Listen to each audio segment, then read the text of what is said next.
Почитувани, сакам да реагирам на вчерашната изјава на контроверзниот Артан Груби, шефот на кабинет на Али Ахмети.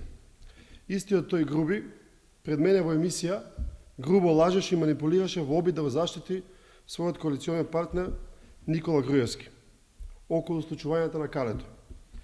Сега сакам да го прашам Никола Груевски две работи.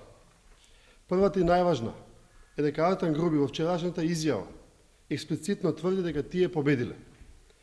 Еве сега го прашувам директно Никола Груевски да каже а кој тоа изгуби на Калето. И второ, Артан Груби, од чија партија е министерот за правда, вчера изјави дека не може да му суди овој политички суд, покажувајќи на судската зграда. Прашањето е, со што толку Артан Груби го задолжи Никола Груевски, што може да си дозволи во иста изјава да си го напаѓа собствениот министер, а да го штити Никола Груевски и ВМРО да промене.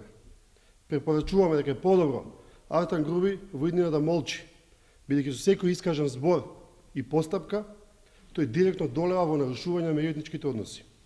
На крајот сакаме јавно да поставиме една дилема. Дали со ова Артан Груби си го одработува местото во новиот бран на Никола Груевски?